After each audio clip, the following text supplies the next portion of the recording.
AOE Media sponsored this podcast.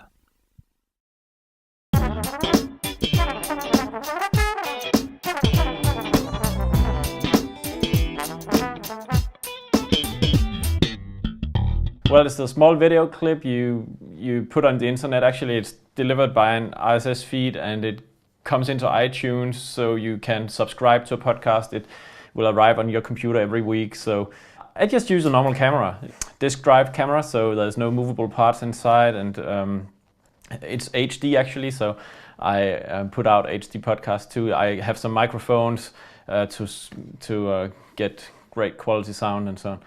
Editing Final Cut Pro. Podcasts are great for communicating into the Typo 3 community and showing different people's work. That's what I mostly do. It's my own TV station for the Typo 3 community. It's a way you can communicate in a local group. 75% are extensions, demonstrations by other people. So I aim to show the width of the community. Sometimes I feel like it, especially the podcasts where like this one, I sit and it's all about me, so it feels sometimes a bit weird, or like the Christmas podcast where I was sitting in front of the fireplace in my home, and then it feels like it. But really, if you look at it on all the episodes, I think it's not a one-man show, but I am the only one editing it, of course. That's the Typo 3 slogan. And I think that's what I am trying to do with the podcasts a lot, inspiring people to share, to communicate the spirit which drove me when I was the main developer, and try to keep it alive and make sure it's not forgotten just because I'm not main developer anymore. I want to communicate sharing, also love.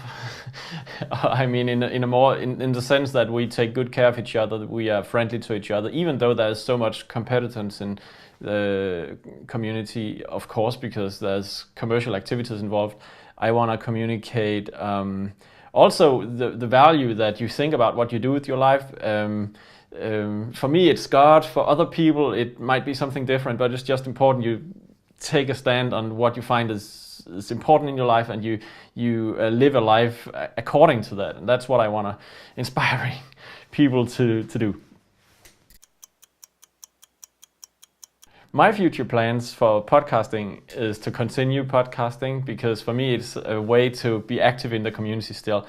I feel it's a medium I like to produce, and it is a way to still be visible, to do something purposefully for the project now that I don't maintain the core anymore.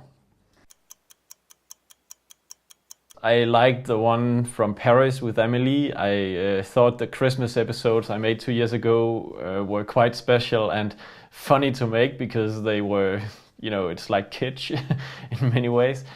We did a great episode at the Typo 3 Snowboard Tour in 2006, put together by a few people. So that was a good experience too, to collaborate.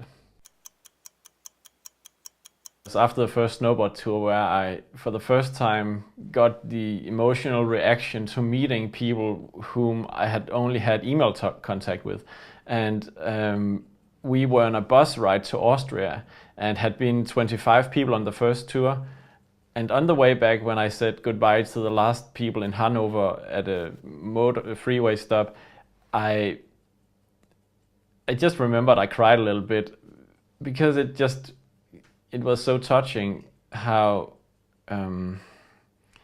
Typo 3 was not just software, but meant so much to, it connected people. And for me, the most valuable experience in Typo 3 is really seeing how people come together, are connected by the software, and they are so inspired by the community. It transcends every line of code I ever wrote, and it's also so generic, and it's just beautiful. I hope the community will stay as it was when I was the active core developer. I hope all these values will be preserved. I hope people will realize they are important to keep this, because we can lose it if every part of the community, meaning every human being in the community, doesn't think about his or her responsibility to live out the values we've got. So for the community to stay with this special identity and warmth it has, I would love to see that be kept for all future and be the mark of Typo 3.